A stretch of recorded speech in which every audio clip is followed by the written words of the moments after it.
Bonjour, bienvenue sur la chaîne L'Enchanteresse Curieuse, dédiée à l'écolosophie. Observer, comprendre et protéger la magie du réel. Aujourd'hui, je vous invite à découvrir ensemble le roi des prairies. Le roi des prairies, aussi nommé selon différentes régions de France, Monsieur, voyageur, ange, barbe à Dieu, souffle de la Vierge. L'avez-vous reconnu? Avec ses autres noms plus usités, c'est sûr, vous allez le reconnaître. Fleuron d'or, l'or des prés, soleil, fleur du tonnerre, chicorée jaune, lion dent ou dent de lion, laitron, cramaillotte, herbe au beau garçon ou pissenlit. Et oui, toutes ces nominations désignent le pissenlit, de son nom latin Taraxacum, aujourd'hui relégué dans le rang des mauvaises herbes. Mais quelle absurdité des temps modernes, qui nous privent d'un puissant allié de l'abondance et de la santé. Alors découvrons pourquoi. Le pissenlit est souvent l'une des premières bonnes nouvelles du printemps. Quand la terre se réveille à peine, quand le froid n'a pas encore tout lâché, le pissenlit ose fleurir. Soleil modeste, au ras du sol, il n'attend pas qu'on l'invite. Il est là, fidèle, généreux. Une plante ancienne, robuste, profondément liée au cycle du vivant et aux forces éthériques de la lumière. Sa floraison précoce n'est pas un hasard. Elle offre l'un des premiers pollens de la mai, aux bourdons et aux abeilles sauvages, qui font leur première envolée après l'hiver. Il est possible que vous entendiez certains arboriculteurs se plaindre du pissenlit, car ils le trouvent trop attractif et détournent les abeilles, les butineurs, des arbres fruitiers. Donc, ils proposent l'arrachage des pissenlits. Perso, je trouve que cela n'est pas bien réfléchi. En effet, au sortir de l'hiver, le pissenlit va pouvoir nourrir donc les butineurs affamés, alors que la floraison des arbres fruitiers est un peu plus tardive. Ainsi, les arbres fruitiers pourront bénéficier de la présence des butineurs régaillardis par la présence du pissenlit. Donc, vive les pissenlits! Autre dommage causé par l'oubli des bienfaits du fleuron d'or ou du pissenlit, alors que la nature commence à peine à nourrir les pollinisateurs, c'est le retour des tondeuses.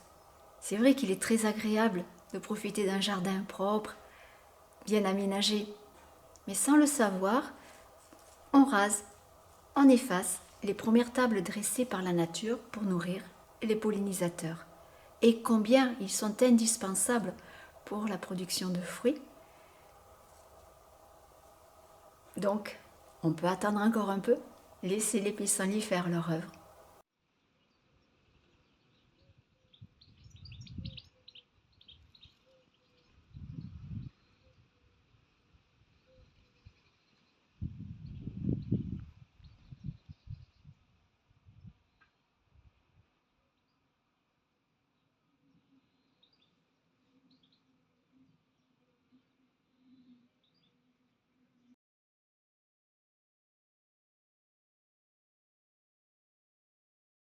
J'aime bien cette phrase de Liberty Hyde Bailey, horticologue et botaniste. L'homme qui s'inquiète matin et soir des pissenlits dans la pelouse trouvera un grand soulagement à aimer les pissenlits. En effet, on aurait bien raison d'aimer les pissenlits. C'est une plante champêtre très virtueuse pour la nutrition, tant des butineurs que des mammifères herbivores qui adorent le pissenlit et qui favorisent la lactation, mais aussi pour notre santé. En effet, il est classé dans les alicaments, par excellence, consommé depuis la haute antiquité. Le pissenlit est riche en chlorophylle, en calcium assimilable, en fer, en sodium, en potassium, en provitamine A, en vitamine B1 et B2, en vitamine PP et vitamine C. D'ailleurs, sa teneur en vitamine C est presque égale à celle du citron, et sa teneur en provitamine A est bien plus élevée que dans la carotte cultivée. En les temps reculés, le suc de pissenlit a été considéré comme un remède spécifique des troubles de la vue. Cela est confirmé par l'étymologie du nom latin de la plante Taraxacum, qui vient du grec taraxis, qui signifie trouble de la vue. Et le professeur Jean Valnet préconisait toujours cette application. Et cela s'explique par la capacité des composants du pissenlit à épurer le sang et les humeurs grâce à la réactivation des fonctions biliaires et du foie, encrassé par une alimentation trop lourde. Or, en médecine chinoise, le foie et la vue sont liés. Grâce à ses propriétés diurétiques, le pissenlit favorise l'élimination de l'eau et des toxines du corps, soutenant ainsi le processus de perte de poids, l'aspect de cellulite, et favorise l'élimination des purines, un déchet métabolique issu de la transformation et de la digestion des protéines, particulièrement important lors des diètes hyperprotéinées. Les affections rhumatismales, comme l'arthrose et la goutte, sont des pathologies chroniques qui touchent les articulations et entraînent des douleurs et des inflammations, notamment par dépôt des cristaux d'acide urique et des purines au niveau des articulations, suite à une importante toxémie du sang. Grâce à ses propriétés diurétiques, le pissenlit favorise l'élimination des toxines du corps, ce qui peut contribuer à réduire l'inflammation associée à ces affections.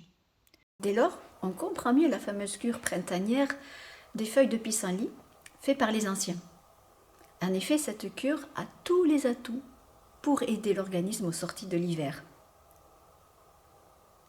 Ainsi, la salade de feuilles fraîches de pissenlit non blanchies à l'eau bouillante, mais bien lavée, est une salade d'élection des pléthores, des anémiques, mais surtout des goutteux et des hépatiques.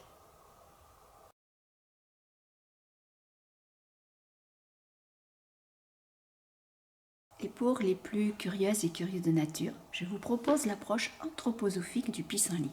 Pour cela, je vais vous lire un passage du livre L'homme et les plantes médicinales de Willem Pélican, un éminent pharmacologue qui explique la science des forces éthériques invisibles, qui structurent le vivant et donnent leurs vertus aux plantes. Cela selon les enseignements de Rudolf Steiner. Rudolf Steiner était un écrivain, philosophe et pédagogue autrichien, fondateur de l'anthroposophie, une doctrine spirituelle appliquée à l'éducation, l'agriculture, la médecine et les arts. Cet organe n'est autre que le processus siliceux dont nous avons parlé souvent déjà dans ce livre. Il communique à la vie des plantes les forces cosmiques de la lumière et de la chaleur, notamment les influences des planètes supérieures, Saturne, Jupiter, Mars. Le pissenlit a véritablement un sens pour percevoir ces forces. Il va même jusqu'à les transmettre à son entourage proche ou lointain, surtout lorsqu'on l'emploie convenablement traité dans la préparation des composts et des fumiers, comme Rudolf Steiner l'a préconisé dans les conférences dont est née l'agriculture biologique dynamique. Ces forces de la silice et de la lumière s'annoncent aussi dans le colorant jaune xanthophile de cette plante, qui est parent de la vitamine A. Il se trouve dans la feuille et la fleur. Selon Rudolf Steiner, les actions de la silice sont, dans ce végétal, harmonieusement liées à des processus potassiques. On trouve dans les cendres 7% d'acide salicylique, 40% d'oxyde de potassium, 8% d'oxyde de magnésium, qui est un métal de lumière, puis des traces de cuivre et de zinc. Mais ce n'est là qu'un côté du pissenlit. L'autre côté, c'est son intense production de latex à vertu thérapeutique, connu sous le nom de léontopodium. Au printemps, il est plus abondant dans les feuilles, en été dans les racines. Lorsqu'on emploie le pissenlit, ou seulement son latex, comme remède, l'organisation humaine des liquides en est fortement impressionnée.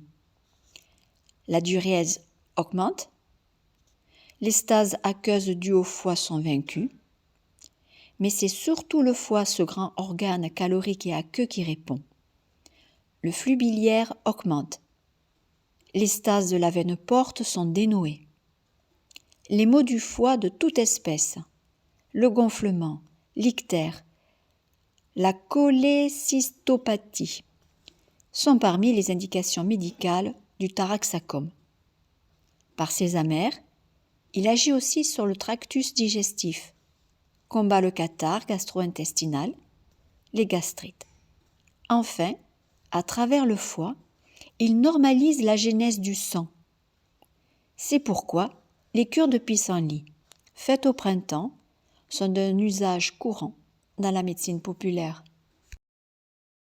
Tout ceci étant dit, on ne peut que comprendre ce surnom donné au pissenlit du roi des prairies.